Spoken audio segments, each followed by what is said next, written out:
جو کشمیر ہے وہ یقیناً پاکستان پیپلز پارٹی جیتے گی، کیونکہ واحد پاکستان پیپلز پارٹی ہے جو ان مسائل کا یا مشکل حالات میں ملک کو آگے لے کے چل سکتی ہے. کشمیر کو جو ہے وہ کسی ٹھیک ہے حسن بھائی، ایک سوال لے لیجیے گا. کالعدم جوائنٹ ایکشن کمیٹی احتجاج کر رہی ہے. سابق وزیر اعظم تنویر الیاس کے قافلے پہ فائرنگ بھی ہوئی. امن و امان کے مسائل ہیں. آپ کی جماعت نے اس سے پہلے بھی الیکشن کے ملتوی کرنے کا مطالبہ کیا تھا، تو آپ ان چیلنجز سے کیسے ڈیل کریں گے؟ دیکھیں، ہم یہ سمجھتے تھے کہ جو یہ معاملات ہیں یہ الیکشن سے پہلے سیٹل ڈاؤن ہونے چاہیے اور ایک لیول پلینگ فیلڈ سب کو ملنا چاہیے کہ وہاں پہ وہ اپنی سیاسی جو کوششیں ہیں وہ کر سکیں. لیکن بدقسمتی سے وہ موقع نہ مل سکا اور وہ اس طرح سے نہ ہو سکی. اب بھی آپ اگر دیکھیں تو یہ معاملات ٹیبل پہ بیٹھ کے ہی حل ہونے ہیں. ٹھیک ہے، کوئی اگر اس میں کرتا ہے کرمنل ایکٹیویٹی تو اسے یقیناً چارج ہونا چاہیے، اس پہ ایف آئی آر ہو، اس کو قانون کے کٹہرے میں لانا چاہیے، آئین اور قانون کے مطابق اس کو سزا ملنی چاہیے. لیکن اس سے الیکشن کو سیبوٹاج نہیں کیا جا سکتا. اگر الیکشنز ہوتے ہیں تو یقیناً وہ پاکستان پیپلز پارٹی کی فیور میں ہوں گے، کیونکہ پاکستان پیپلز پارٹی جو ہے وہ سب کے ساتھ بیٹھنے کو تیار ہے، بات چیت کرنے کو تیار ہے اور وہ سب کو پاکستانی مانتی ہے. لیکن حسن مرتضیٰ صاحب، اب کشمیر میں تھوڑا سا سچویشن الگ ہے. وفاق میں آپ نون لیگ کے ساتھ اتحاد میں ہیں، گلگت میں کوئی اتحاد نہیں ہوا، پھر کشمیر میں نون لیگ کی بجائے جے او آئی کے ساتھ اتحاد کر لیا. نون لیگ کے ساتھ اتحاد کا کوئی کیا پچھتاوا ہے؟ آپ کو لگتا ہے کہ اس لیول پہ بھی ہونا چاہیے تھا؟ مطالبات پورے نہیں ہوئے، کیوں نون لیگ سے راہ جدا کی آپ نے؟ دیکھیں، نون لیگ کے ساتھ وفاق میں بھی ہم نے کوئی انتخابی اتحاد نہیں کیا. ہم نے اپنے اپنے الیکشنز لڑے. ہم دو مختلف نظریات کی، دو مختلف مینیفیسٹو کی جماعتیں ہیں. ہم نے اپنے اپنے نظریات اور مینیفیسٹو کو سامنے رکھ کر فیصلے کرتے ہیں. پاکستان پیپلز پارٹی جو ہے وہ سمجھتی ہے کہ ہماری بنیاد ہی کشمیر ایشو پہ رکھی گئی. کشمیر ہماری شہر آگ ہے. کشمیر کو کا مقدمہ جس انداز میں انٹرنیشنلی پاکستان پیپلز پارٹی نے لڑا، کوئی جماعت بھی نہیں لڑ پائی. وہاں پہ ڈیولپمنٹ ہوئی جو ایجوکیشن سیکٹر میں ہوئی، جو روڈ انفراسٹرکچر میں ہوئی. آج سڑکیں ریپیئر کروا دینے کا نام ڈیولپمنٹ نہیں ہے. وہ ابتدا جو ترقی کی تھی وہ پاکستان پیپلز پارٹی نے کی. شہید ذوالفقار علی بھٹو سے لے کے آج جناب آصف علی زرداری تک، چیئرمین بلاول بھٹو زرداری تک، وہ پاکستان پیپلز پارٹی کی قربانیوں اور کاوشوں کا نتیجہ ہے. وہاں پہ جتنا کچھ پاکستان پیپلز پارٹی نے سبسڈیز کی شکل میں دیا وہ بھی سب کو آج تک یاد ہے. وہاں پہ جو مطالبات مانے گئے، جب پہلی دفعہ مذاکرات کی طرف ہم گئے تھے تو کوئی کے قریب جو ان کے نکات تھے ان کو منوان عمل کر لیا گیا. جن میں کوئی آئینی قدغنیں تھی اس کے حوالے سے بات ہوئی، ان پہ ڈسکشن کی ضرورت ہے. اس پہ ہماری فارن پالیسی بھی انوالو ہے. اس میں ہماری جو کشمیر کی ٹھیک ہے حسن مرتضیٰ صاحب، آئی ہولڈ یو ہیئر اور سینیٹر صاحب کو شامل کرتے ہیں. سینیٹر صاحب، کل بلاول بھٹو صاحب نے خواجہ آصف کے حوالے سے کہا کہ اگر وفاقی وزیر کا بیان حکومتی پالیسی نہیں ہے تو وزیر اعظم کو چاہیے کہ وزیر دفاع کو کابینہ سے لات مار کے باہر نکال دیں. کیا ابھی بھی خواجہ آصف کے بیان کو حکومتی پالیسی سمجھا جائے یا اس حوالے سے کوئی وضاحت آئے گی؟ کیونکہ آپ کے فیڈرل کے اتحادی کہہ رہے ہیں جن کے بغیر آپ کی گورنمنٹ مضبوط نہیں ہے. دیکھیں، پیپلز پارٹی ہماری اتحادی جماعت ہے وفاق میں. وہ اگر کوئی ان کو ریزرویشن ہے تو وہ بات ضرور کریں، لیکن ہم کسی جماعت کے کہنے پہ کسی وزیر کو نہ اس کی جگہ سے ہٹا سکتے ہیں، نہ یہ ہماری جماعت کا کوئی اس طرح کا ہے. پارٹی کے اندر ہم پارٹی کے کوئی لوگ اس طرح کی باتیں کرتے ہیں تو وہ جماعت کا فیصلہ ہوتا ہے. ہم یہ کبھی نہیں کہہ سکتے کہ پیپلز پارٹی کو چاہیے کہ وہ فلاں وزیر کو ہٹا دے کیونکہ وہ ٹھیک کام نہیں کر رہا. یہ تو پارٹی فیصلہ پیپلز پارٹی کرے گی کہ اس کا وزیر کام ٹھیک کر رہا ہے نہیں کر رہا ہے. کسی دوسری جماعت میں انوالو ہو کے آپ سمجھیں کہ آپ کسی وزیر کے بارے میں بات کریں، یہ تو چلے ایک جمہوریت ہے، اور جمہوریت میں جو کہتے ہیں نا کہ اختلاف جو ہوتا ہے وہ جمہوریت کا حسن ہوتا ہے. باقی بات یہ ہے کہ آزاد کشمیر میں الیکشن ہو رہا ہے، ہم الیکشن انشاءاللہ جیتیں گے. جب الیکشن کا دن ووٹنگ ہوگی، جب ڈبے کھلیں گے تو پتہ چل جائے گا. 12 سیٹیں پاکستان میں ہیں، وہ ہم سمجھتے ہیں کہ جو کچھ ایکٹیویٹی ہم دیکھ رہے ہیں، لوگ ہمارے ساتھ ہیں، ووٹ دیں گے انشاءاللہ. ہم یہاں سے جب اتنی سیٹیں لے کے نکلیں گے تو کامیابی ہوگی اور ہم نے آزاد کشمیر میں حکومت بنانی ہے. لیکن ایک بات یاد رکھیں، یہ جمہوریت ہے. اگر وہاں اکثریت ہوئی جس طرح گلگت بلتستان میں پرائم منسٹر صاحب نے پیپلز پارٹی کو مبارکباد دی کہ آپ کی میجورٹی آپ حکومت بنائیں، اس طرح اگر آزاد کشمیر میں ہماری میجورٹی ہوگی، ہم نے سیٹیں زیادہ لی، ہمیں لیکن بٹ یقین ہے صاحب کہ آپ کو ہم لگتا نہیں حکومت جس بنائیں. طرح کہ خواجہ آصف کے بیان کا جو امپیکٹ آیا ہے، اس سے پہلے بھی نواز شریف کو وہاں پہ گئے ہوئے ایک وقت گزرا ہے، تو ان کو جانا چاہیے دوبارہ، لوگوں سے کنیکٹ کرنا چاہیے؟ میاں صاحب جا رہے ہیں، میاں صاحب جلسہ کر رہے ہیں مظفر آباد میں. دیکھیں ایک بات یاد رکھیں کہ میں آپ کو پھر کہوں گا کہ جب الیکشن کا وقت آتا ہے تو ہم اتحادی ضرور ہیں، لیکن اب جب الیکشن ہوگا تو ہم اپنا جو نظریہ ہے وہ پیش کریں گے، پیپلز پارٹی اپنا نظریہ پیش کرے گی، عوام فیصلہ کریں گے. یاد رکھیں جب عوام فیصلہ کریں گے ڈبے کھل جائیں گے، اور جب وہیں فارم 45 اور فارم 47 کے وہیں پہ جب سائن ہو جائیں گے، بات یہ ہوگی تو اس کے بعد اگر کسی نے یہ کہنا جی کہ دیکھیں فلاں دھاندلی ہوگی، یہ ہمیشہ پاکستان میں ہوتا ہے. آج تک مجھے بتائیں کس جماعت نے کہا جی ٹھیک ہے یہ جیت گیا تو میں نے اپنی ہار تسلیم کر دی ہے؟ ہونا یہی چاہیے. جمہوریت اسی کا نام ہے کہ جو جماعت جیتے وہ دوسرے جماعت جو ہے اس کو مبارکباد دے. لیکن یہ میں آپ کو بتاؤں گا اگر الیکشن ہوتا ہے ضرور ہوگا. میاں صاحب جا کے خطاب کریں گے، ہمارے قائد ہیں، لیڈر ہیں، میاں صاحب ہی کی جماعت ہے مسلم لیگ نون ووٹ دیتی ہے تو میاں نواز شریف صاحب کے نام پہ دے دی ہے.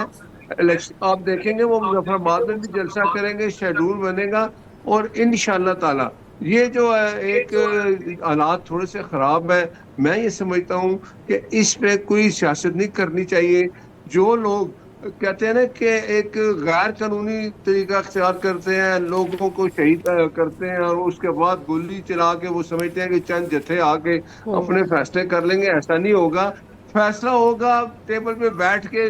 کتنے مطالبات تھے سارے مانیں گے. اب وہ کہتے ہیں جی 12 سیٹیں ختم کریں، یہ نہیں ہو سکتا. اور آزاد کشمیر کے سپریم ٹھیک. کورٹ نے بھی کہا بٹ صاحب I hold you here, Butt صاحب I hold you here. Hassan Murtaza صاحب، بلاول نے کہا کہ اگر ریاست پاکستان ہربس کھلوا سکتی ہے تو گزارش ہے کہ کشمیر کو بھی کھولیں، اور جو ٹروتھ اینڈ ریکنسیلیشن کمیشن بنانے کا آپ کا مطالبہ ہے، یہ آپ کو کتنا پریکٹیکل لگتا ہے؟ کیونکہ یہ تو بہت پہلے سے آپ لوگ ڈیمانڈ کر رہے ہیں. دیکھیں ٹروتھ ریکنسیلیشن کمیشن بننا چاہیے. وہ اس میں کیا ہے، چیزیں پتہ چلنی چاہیے، چیزیں کھل کے سامنے آنی چاہیے. کشمیر بڑا سینسٹیو ایشو ہے، کشمیر کو اس طرح آپ نہیں لے سکتے. اور آج تک تو پچھلے 6 مہینے سے واقعی ہم تاریخیں سن رہے ہیں اور ہم کر بھی رہے ہیں. ہمارے فیلڈ مارشل صاحب، ہمارے پرائم منسٹر صاحب، ان کا بڑا رول رہا ہے ایران امریکہ جنگ کے اندر، اور اس کو حالات کو بہتر کرنے کے لیے کئی موقعوں پر تو جنگ ہوتے ہوتے جو ہے وہ رکوائی گئی. چند گھنٹوں منٹوں کی دیر تھی. ہم نے اس جنگ کو نہ عالمی جنگ بننے دیا. ہمارے ملک نے، ہماری وزیر اعظم نے، ہمارے فیلڈ مارشل صاحب نے نہ ہی اس میں کوئی ایٹمی ہتھیاروں کے استعمال کی طرف جانے کا کسی کو سوچنے دیا. تو یہ ساری چیزیں ہونے کے باوجود اگر ہم اپنے ملک کے اندر حالات کو بہتر نہیں کر سکتے، اور ابھی میرے بھائی ہیں سینیٹر ناصر صاحب، وہ ابھی بٹ صاحب یہ کہہ رہے تھے کہ ہم 12 سیٹیں لے کے آئیں گے. بھائی آپ اگر یہ بات آپ کا وزیر کرے گا کہ 12 سیٹیں تو ہم تحفے میں لائیں گے، باقی ہماری گنتی 11,000 سے شروع ہوگی، راولہ کوٹ کے لوگ جو ہے وہ کشمیری نہیں ہیں، تو بھائی کشمیر کی جلتی ہوئی آگ پہ تیل چھڑکنے کے برابر ہے. چیئرمین بلاول آپ سے کبھی آپ کو نہ کہتے کہ نکال دو. اگر آپ نے اپنی پارٹی کی بات کی ہوتی، اگر آپ اس ملک کی سلامتی کی بات کریں گے، اس کے وفاق کو کمزور کرنے کی بات کریں گے، تو چیئرمین بلاول بھٹو کیا پوری پاکستان پیپلز پارٹی اس پہ بات کرے گی. اور پھر آپ کا جو کیا کرا ہونا ہے وہ آنے والے الیکشن میں ہم نے بھی کاٹنا ہے. جو آپ آج ہوئیں گے وہ کل ہم مل کے کاٹیں گے. اس کا کریڈٹ تو ہمیں نہیں جائے گا اگر آپ کوئی اچھا کام کریں گے. آپ کے برے کا ڈسکریڈٹ پاکستان پیپلز پارٹی کو ضرور جائے گا. آپ آج کشمیریوں کو کہیں گے تو ہم اپنے آپ کو الگ کیسے نہیں کریں گے کہ اس جہان کے ساتھ پاکستان پیپلز پارٹی نہیں کھڑی ہوئی. ہم راولہ کوٹ ہو, ہم مظفر آباد ہو, ہم کوٹلی ہو, ہم تو حسن مرتضیٰ صاحب آپ کو لگتا ہے کہ گورنمنٹ مانے گی یہ کمیشن بنے گا اور اس سے جو کلعدم گروپ ہے جس کا امپریشن بہت خراب ہو گیا ہے, جس کو ڈیل کرنے کا اب تک کوئی سیاسی رستہ نہیں نظر آ رہا ہے, اس سے وہ سیاسی رستہ نکل سکتا ہے؟ دیکھیں اگر گورنمنٹ نہیں بناتی تو یہ اس کی اپنی مرضی ہے. ہم تو اس سے فورس بھی کریں گے, پریشرائز بھی کریں گے, اس سے گزارش بھی کریں گے کہ اس پہ کمیشن بننا چاہیے. دیکھیں چیزیں اگر انفولڈ نہیں ہوں گی, چیزیں سامنے نہیں آئیں گی تو کس طرح آپ یہ کہہ سکتے ہیں کہ ہم بہتری کی طرف جائیں گے. آج اگر وہاں پہ کوئی فریلی موو نہیں کر سکتا, آج اگر وہاں پہ سیاستدانوں پہ اور سیاسی کارکنوں پہ گولی چل رہی ہے, ہماری پولیس محفوظ نہیں ہے, ہماری فوج محفوظ نہیں ہے, ہماری رینجرز محفوظ نہیں ہے, تو پھر کس طرح سے آپ کہہ سکتے ہیں کہ بھارتی. ٹھیک ہے حسن مرتضیٰ صاحب پلیز میرے ساتھ ہی رہیے گا. بٹ صاحب بلاول نے کہا کہ یہ انتخابات ریاست پاکستان کے لیے ایک امتحان ہے, سیاستدانوں کا کام ہے دارالحکومت کے درمیان, عوام اور دارالحکومت کے درمیان فاصلہ کم کرنا, تو یہ امتحان ہے اور وہ یہ سمجھتے ہیں کہ گورنمنٹ کی ریٹ قائم ہونی چاہیے. آپ کے لیے یہ چیلنج ہے کہ ایسے گروپس کو کنٹین کرنا, اپنی اتحادی جماعت کو مطمئن کرنا اور پھر بعد میں کلیم کرنا ہم الیکشن بھی جیت جائیں گے, یہ آپ کیسے کریں گے کیونکہ تینوں کا جواب آپ نے پچھلے کچھ عرصے میں نہیں دیا؟ دیکھیں مجھے ایک بات سمجھ آتی, پیپلز پارٹی ہمارے ساتھ وفاق میں تادی ہے. یہ وہاں بیٹھ کے کوئی اور بات کریں, یہ ادھر آگے کوئی اور بات کریں. آصف علی زرداری صدر ہے, صدر پاکستان ہے. ان کے چیئرمین سینٹ جو ہے وہ بھی اسپیکر جو ہے وہ چیئرمین سینٹ جو ہے وہ پیپلز پارٹی کے ہیں, ان کے گورنر ہیں. ہم ایک بات پلیز یاد رکھیں, اگر اس طرح کی سیاست کھیلیں گے کہ آزاد کشمیر میں اور بات کریں گے, وہاں کی اور بات کریں گے, بات یہ ہے کہ ہم نے جب یہ نیشنل ایکشن کمیٹی یہ جو تھی, ان کے جو مطالبات تھے وہ 35 اور 37 تھے, 35 مان لیے گئے. وہاں جا کے ہمارے وزیر اپنا امیر مقام صاحب بھی گئے اور دوسرے طارق فضل چودھری صاحب بھی گئے, اور جب یہ 2 سیٹوں والی 12 سیٹوں والی بات آئی اور یہ ان کو کہا گیا کہ بھائی یہ سیٹیں ختم نہ ہم کر سکتے ہیں, نہ آزاد کشمیر حکومت ختم کر سکتے ہیں. ایون کہ سپریم کورٹ جو آزاد کشمیر ہے اس نے بھی یہ کہا کہ یہ سیٹیں ختم نہیں ہو سکتی. یہ اسی صورت ہوتا ہے کہ وہ جو مطالبہ کر رہے ہیں نیشنل جی ایکشن بالکل کمیٹی بالکل. والے. حسن مرتضیٰ صاحب ناصر بٹ صاحب پروگرام میں جوائن کر رہے تھے, اور جب گورنمنٹ یہ بات کرتی ہے کہ اے جے کے اور فیڈرل کی ڈائنامکس الگ ہیں, تو ایبسلیوٹلی ڈائنامکس الگ ہیں, انٹرسٹس بھی بالکل الگ ہیں, لیکن کون سی پارٹی الیکشن کیمپین میں کون سا سٹینڈ مستقل لیتی رہتی ہے اس سے اس کی سیاست واضح ہوتی ہے. آپ صرف الیکشن کیمپین کے ڈیز میں نہیں کہہ سکتے کہ آپ کچھ دن کے لیے آئیں گلگت بلتستان یا اے کے میں لینڈ کریں اور پھر بولیں آپ نے یہ کام کیا. You got to stick what you say. ایک بریک لیتے ہیں, پھر کنٹینیو کریں گے.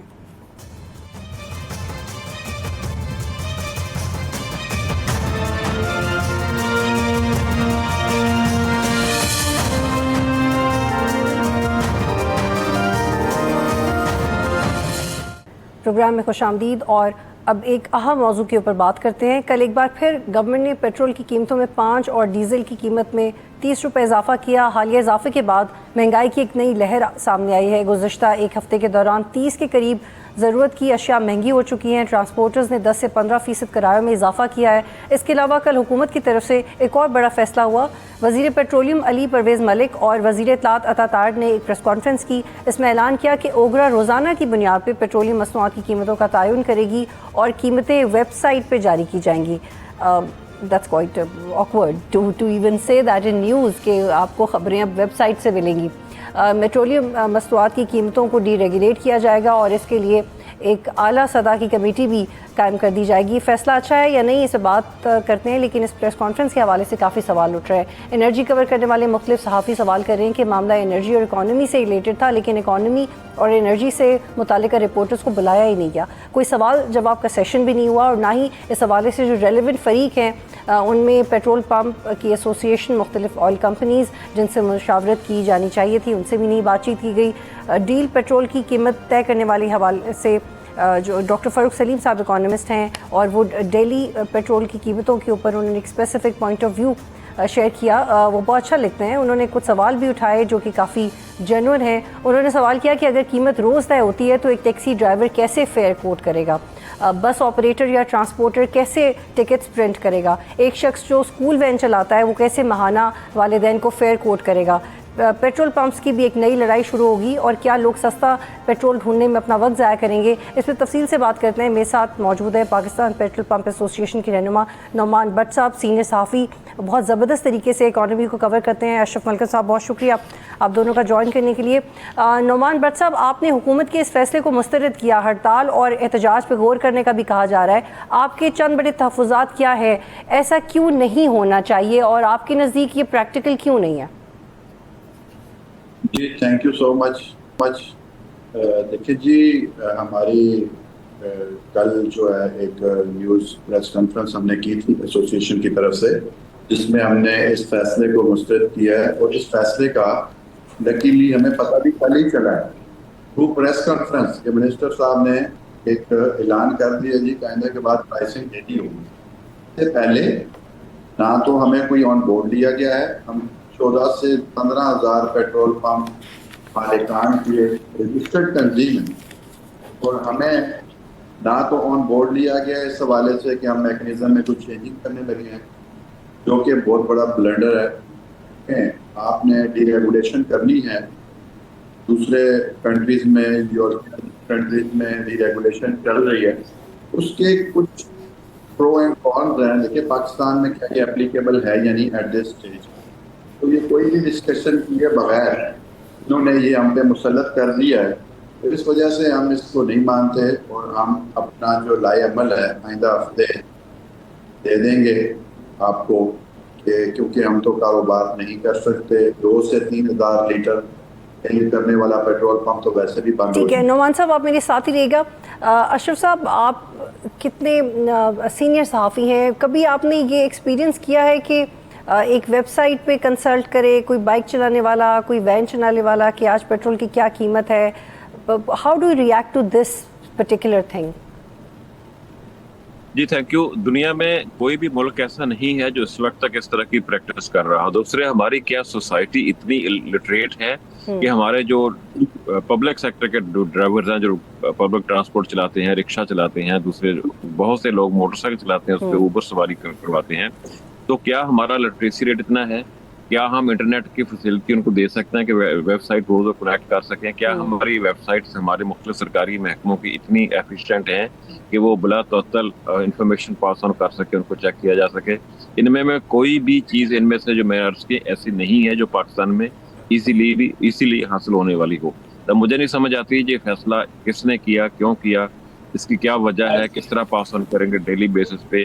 کہاں اٹھ کے صبح لوگ اپنی گاڑی کا پیٹرول کس ریٹ سے ڈلوائیں گے، کس ریٹ پہ اپنی پلاننگ کریں گے؟ یا پبلک ٹرانسپورٹ کے کرائے بھی آیا روز طے ہوں گے؟ اور اشرف صاحب، اگر اس ویب سائٹ کو چلانے والوں نے بھی کے پی گورنمنٹ کی طرح یہ کہہ دیا کہ ہم نے جو بلو پاسپورٹ والا بل ہے وہ ویب سائٹ ڈاؤن تھی تو اپلوڈ نہیں کر سکے، وہ اگر پیٹرول کے معاملات میں ہو گیا تو ہم سب پیٹرول کیسے ڈلوائیں گے؟ ایک اور سوال ہے آپ کے لیے کہ چند دن پہلے سابق وزیر خزانہ سابق مفتاح اسماعیل صاحب میرے پروگرام میں تھے. وہ اس حق میں تھے کہ حکومت اس سے نکلے، پیٹرول کی قیمتیں ڈی ریگولیٹ ہونی چاہیے، قیمتیں طے کرنا حکومت کا کام نہیں ہے. شاہد خاقان عباسی جب وزیر اعظم تھے تب کابینہ نے یہ فیصلہ کیا کہ کیا لیکن اس پہ عمل درآمد نہیں ہو سکا. تو جو ڈی ریگولیشن کیا اب یہ درست طے ہو گئی اور بس اسٹرکچرنگ میں پرابلم آ رہی ہے؟ پھر گورنمنٹ اس میں سے نکل جائے نا جی. اگر گورنمنٹ نے ڈی ریگولیٹ کرنا ہے، جیسے پنجاب میں 2 سال گندم میں نے ڈی ریگولیٹ کر کے بڑا گرک کیا، اب دوبارہ اس کو ریگولیٹ کر رہے ہیں عجیب و غریب طریقے سے. اگر آپ نے ڈی ریگولیٹ کرنا، نکل جائیں. مختلف کمپنیز کے پیٹرول پمپس لگے ہوئے ہیں،